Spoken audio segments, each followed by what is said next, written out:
Hi hello నమస్తే welcome to 100 TV. ప్రస్తుతం టాలీవుడ్ లో షేక్ చేస్తున్న అంశాల్లో ప్రధానంగా చూస్తే మంచు ఫ్యామిలీ ఇష్యూ పైన. సో గొడవలు అలా పక్కన పెడితే అసలు లీగల్ గా మోహన్ బాబు గారి ఆస్తి ఎవరికి చెందుతుంది? అండ్ నిన్న మీడియా ప్రతినిధులు మోహన్ బాబు గారి కాంపౌండ్ లోకి వెళ్ళిన తర్వాత ఆయన దాడి చేసిన సిచ్యువేషన్స్ చూస్తే ఎంతవరకు కరెక్ట్, అది రాంగా రైటా అని మనతో ప్రముఖ లాయర్ అండ్ పొలిటీషియన్ రాజేష్ గారు ఉన్నారు, అడిగి తెలుసుకునే ప్రయత్నం చేద్దాం. నమస్తే అండి. నమస్తే అండి, బాగున్నారా?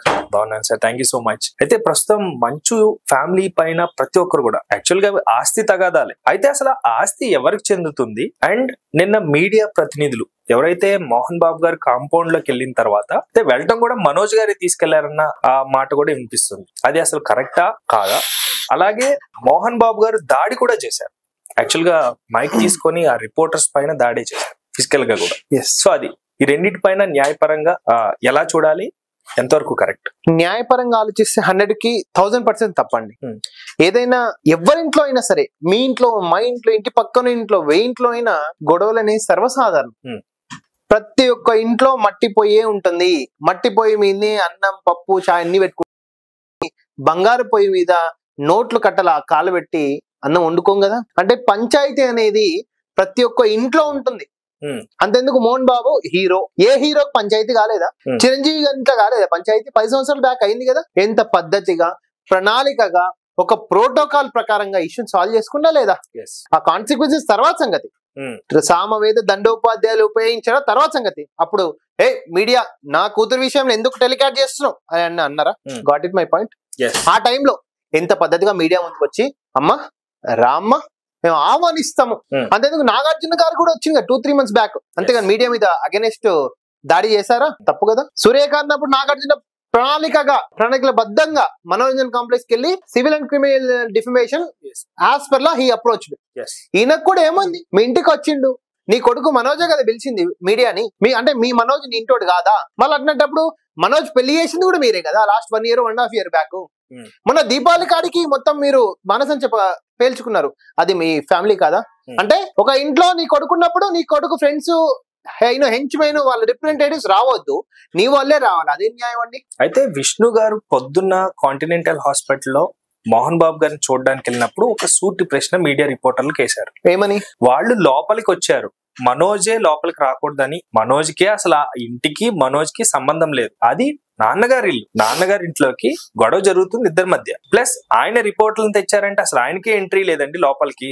అట్లా చెప్తారండి? విష్ణు గారు చెప్పారు. విష్ణు తమ్ముడు మనోజ్ కాదా చెప్పమండి ఫస్ట్. తండ్రి ఇంట్లోకి కొడుకు రావద్దా లేదా? మళ్ళీ ఎవరు రావాలా? నా తండ్రి ఇంట్లోకి నేను పోవాలా లేదా? అంటే క్రిమినల్ కేసులు ఉంటే తప్ప.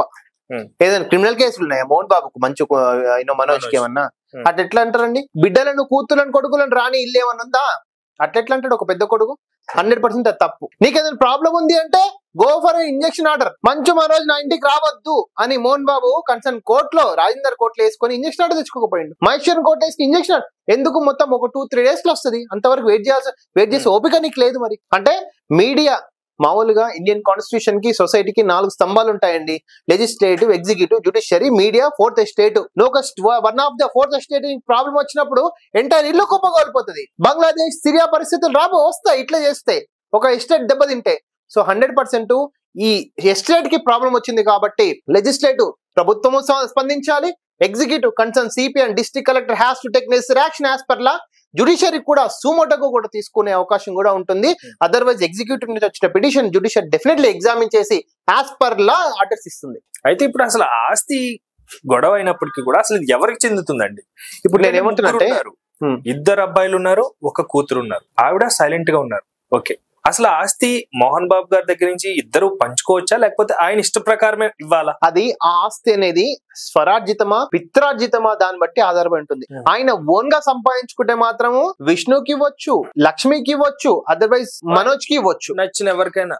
ముగ్గురిది కాకుండా నీకు నాకు కూడా ఇవ్వచ్చు, ఇంటి పక్కన కూడా ఇవ్వచ్చు. కానీ ఒకవేళ ఆస్తి ఇది జనరల్ గా మాట్లాడుకుంటే పిత్రార్జితం నుంచి ఒకవేళ ఆస్తి ఇన్హెరిటెన్స్ ప్రాపర్టీ వస్తే మాత్రం 100% మనోజ్ కి హక్కు ఉంటుంది. కేసు కూడా ఫైల్ చేయొచ్చా? డెఫినెట్లీ. అది ఒకవేళ ఇన్హెరిటెన్స్ ప్రాపర్టీ ఉంటే మాత్రం మనోజ్ కూడా హక్కు ఉంటుంది. కానీ ఇక్కడ ఫస్ట్ భార్య సెకండ్ భార్య పంచాయతీలు కూడా ఉన్నాయి. ఫస్ట్ భార్యకు మాత్రమే ఆస్తులు హక్కు ఉంటుంది, సెకండ్ భార్యకు హక్కు ఉండదు. బట్ సెకండ్ భార్య పిల్లలకు మళ్ళీ హక్కు ఉంటుంది మన వాళ్ళకి. ఎస్, అదంతా కూడా మీరు ఇంట్లో కూర్చొని మాట్లాడుకొని సెట్ చేసుకోవాలా. ఈ ఆస్తి నుంచి యాక్చువల్లీ ఇక్కడ ఆస్తి నుంచి మళ్ళీ అది ఫ్యామిలీ ఇష్యూ నుంచి మళ్ళీ పబ్లిక్ ఇష్యూ డైవర్ట్ అయిపోయింది అది కంప్లీట్ గా. అంటే అదేంటంటే నేనేమంటున్నంటే he is an political representative. And ఇక్కడ మనం కూడా మన ఈ ఇంటర్వ్యూలో కూడా మనం ఓన్లీ అనాలిసిస్ చేస్తున్నాం, మనం ఎక్కడ క్రిటిసైజ్ చేయట్లేదు. ఒక పొలిటికల్ రిప్రజెంటేటివ్ మీ ఒక 1 crore ఒక 50 lakhs population you are representative in the past ex ఎంపీవి.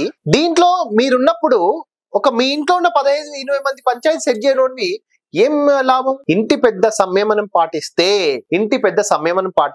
Definite గా ఇంట్లో ప్రాబ్లమ్స్ డెఫినెట్ గా జీరో అవుతుంది మై ఒపీనియన్. అంతేగాని ఏం రా అదిరా అంటే యువతలోడు ఇప్పుడు ఏం కాలం ఉండి అవతలోడు రా ఉంటే యువతలోడు బే అంటాడు, అవతలోడు ఎవడన్నా కానీ. సో ఆ లాంగ్వేజ్ అనేది తగ్గించుకొని ఒక కూలంకుషంగా ప్రణాళికబద్ధంగా మీ తోటి హీరోలు మమ్మల్ని చూసి మీరు ఇన్స్పైర్ అవసరం లేదు. చిరంజీవి గారు ఎలా సాల్వ్ చేసుకుంటున్నారు, నాగార్జున గారు ఎలా సాల్వ్ చేసుకుంటున్నారు, మిగతా ఇష్యూస్ ఇండస్ట్రీలో చాలా లీగల్ ఇష్యూస్ ఉన్నాయి సొంత ఫ్యామిలీ ఇష్యూస్ లో. దాన్ని కూలంకుషంగా ప్రణాళికబద్ధంగా సెట్ చేసుకుంటే మీరు ఇంకొకరికి రోల్ మోడల్ కమ్ హీరో అవుతారు. నువ్వు నిన్న చేసిన దాని పని వల్ల హీరో నుంచి బిగ్ జీరో అయిపోయినావు. అయితే మోహన్ బాబు గారు ఇంకొక మాట కూడా అన్నారండి, మనోజ్ నువ్వు చేయటం వల్లే, నువ్వు ఇలా రాద్ధాంతం చేసి మీడియాకి వెళ్ళటం వల్లే ప్రతి ఒక్కరు కూడా మీడియా కానీ ఉన్నది లేనట్టు లేనిది ఉన్నట్టు రాస్తూ ఉండటానికి అవకాశం ఇచ్చింది నువ్వే మనోజ్ అంటూ కూడా కొన్ని కమెంట్స్ చేశారు. దాని గురించి మీరేమంటారు? నేనేమంటే ఇప్పుడు సపోజ్ మనోజ్ కూడా ఒకవేళ వాళ్ళ ఫ్యామిలీ వాళ్ళకు అంటే ఇప్పుడు మనోజ్ విషయంలో భార్యని ఇబ్బంది పెడుతున్నారు అని కంప్లైంట్ ఉంది. అప్పుడు నువ్వు భార్య నుంచే స్టోరీ తిప్పాలే తప్ప ఈయన డైరెక్ట్ గా ఇన్వాల్వ్ అయితే కూడా అది క్రిమినల్ కి కాన్స్పిరసీకి క్రిమినల్ ఛాన్సెస్ కూడా ఎక్కువ అవకాశం ఉంటుంది. అందుకే 2-3 ఎఫ్ఐఆర్లు. నేనేమన్నంటే ఇప్పుడు మోహన్ బాబు ఇష్యూ మనం పక్కకు పెడితే జనరలైజ్ గా ఏ కుటుంబంలోనైనా ఇలాంటి ఆస్తి తగాదాలు ఉన్నప్పుడు ఎఫ్ఐఆర్ స్టేజ్ వరకు వెళ్లకుండా మీరు ఇంట్లోనే కూలంకుషంగా పెద్ద కొడుకో చిన్న కొడుకో ₹1 ఎక్కువనో తక్కువనో 100 ఎక్కువనో తక్కువనో తెగొట్టేసాల. అంతేగాని ఆ ₹10 లాగి పెడితే నువ్వు ఈ క్రిమినల్ కేసులో ఒక ప్రొడక్టివిటీ టైం ఒక 5 to 10 years మిస్ అవుతే నువ్వు దాంట్లో నీ ఎర్నింగ్ గ్రోత్ కెపాసిటీ తగ్గిపోతుంది. Absolutely yes. నేను జస్ట్ మాకు చాలా సమస్యలు వస్తాయి కుటుంబంలో, భార్య భర్తల మీద ఫైనాన్షియల్ ఇష్యూస్, తల్లిదండ్రి కొడుకులు కూతుర్ల మీద ఫైనాన్షియల్ ఇష్యూస్, తాత మనల నుంచి ఫైనాన్షియల్స్ చాలా ఉంటాయి. నేను ఫస్ట్ ప్రిఫరెన్స్ మీరు ఇంట్లో కూర్చొని మాక్సిమం 1-2 రోజులు మొత్తం కూర్చొని ఒకరికి ₹1 తక్కువనో ఎక్కువనో ఈ ప్రాసెస్ లోకి ఇన్వాల్వ్ కాకండి. వెరీ కాంప్లెక్స్ బట్ జస్టిస్ వస్తుంది. కాంప్లెక్సిటీ కూడా ఉంటుంది, ఓపిక ఉంటుంది, పేషెన్స్ మీరు ఉండాలి. మీరు ఇంట్లో కూర్చొని మాట్లాడుకుంటే ₹1 ఎక్కువ తక్కువ క్లోజ్ ఇట్. అండ్ రేపొద్దున కూడా అంత పరస్పరంగా చూసి మెంటల్ టార్చర్ ఉంటుంది. ఇప్పుడు మళ్ళీ పోలీస్ స్టేషన్లు ఇన్వెస్టిగేషన్లు కథ ఆ సివిల్ నుంచి క్రిమినల్ అవుతుంది. దానివల్ల బాడీ అదేంటిది డిగ్రేడ్ అవుతుంది. పెయిన్ అనేది యాజ్ అన్ అడ్వకేట్స్ మేము రోజు కోర్ట్స్ కి వెళ్ళి డిఫరెంట్ కైండ్ ఆఫ్ క్లయింట్స్ చూస్తాం కాబట్టి వీ కెన్ సే ఎవరికైనా ఆస్తి తగాదాలు ఉంటే మీరు ఇంట్లో కూర్చొని సాల్వ్ చేసుకోండి.